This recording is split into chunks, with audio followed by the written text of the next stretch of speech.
Communication can be defined as imparting or exchanging information. I believe that this can also be used to define teaching. As a teacher, you are essentially imparting information onto your students. Communication is a critical component of teaching and is essential to your career. As a teacher, you need to be able to communicate effectively with students, their parents, as well as your colleagues. I hope to inform you on why good communication skills are important to your teaching abilities and helping students, what types of communication can be used in teaching, and how lacking communication skills can negatively impact your career. Brzezinski suggests that teachers must be skilled in communication and be able to minimize barriers that can cause interference. Interference could be noise, not speaking clearly or loudly enough, or using language that the students don't understand. The teachers should be able to keep their classroom under control, communicate to the students what they need to be doing. He also suggests that teachers should be skilled in receiving feedback. In order to properly communicate and know that your students are involved in their learning process, it's important to get regular feedback from them or your colleagues. This could be done by asking the students questions on the material that they're learning, making them feel comfortable and letting them know that they can ask you questions at any time. And this is an example of two-way communication. You can also ask a colleague to listen in and maybe sit in on your classroom one day and give their opinions on what you could do to better evolve as a teacher. This is really helpful because teachers sometimes get in a mode where it's monotonous for them. So getting new feedback on what you could do to improve is always helpful. Being able to read your students' body language is important as well. Knowing when your students are becoming bored and they're no longer listening and you're no longer teaching effectively. Being able to see if they're slouching in their chairs or tapping their pencils or whispering to one another. It may really come across as they're bored and not listening, so you need to be able to pick up on that and find some way to keep them engaged. You can use many types of communication to keep the students interested. Teacher-student talk, this is commonly used in schools, is where the teacher, for example, would be going over a homework assignment and would call on the students to answer questions, whether it would be a certain student or the whole class to answer a question.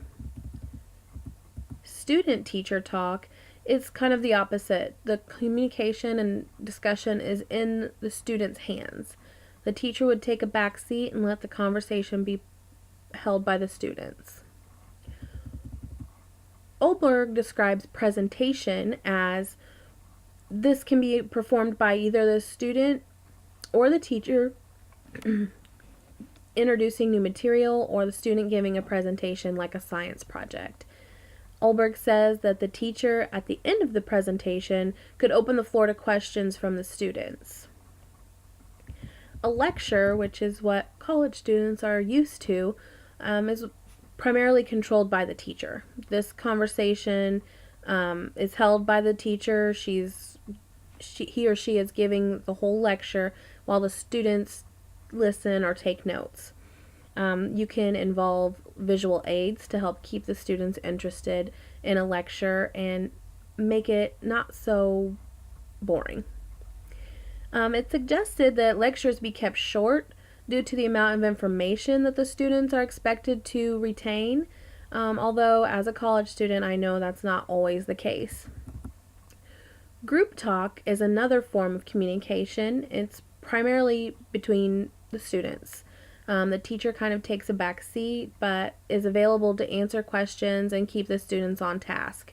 This would be an example of like group projects if you're given time during the class hour to sit in like a circle with other students and discuss what you want your project to be about or research topics, things like that.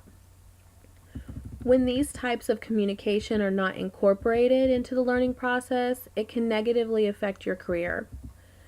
Silver suggests that lacking communication skills could affect your overall effectiveness as a teacher. Students become disinterested and bored and may begin to become mischievous, talking out or interrupting during class. It affects the whole classroom's ability to learn as well, aside from just the one student. Being able to communicate what the students are expected to do and how they're expected to behave is important in managing the classroom. If a teacher is unable to communicate these things to their students, the students can become unruly and they're, again, not learning effectively. If you are ineffective as a teacher, you could lose your job. Principals and school administration could fire you if you are not living up to what a teacher should be. If your students are failing, if they're complaining about your teaching, any of these things can be red flags for principals and school administration to kind of evaluate you as a teacher and if you're actually able to keep the students actively learning. In conclusion, I hope that I was able to inform you on why good communication skills are important to your teaching abilities and helping students, what types of communication can be used in teaching, and how lacking communication skills can negatively impact your career. Communication is not only important but crucial to a teaching career.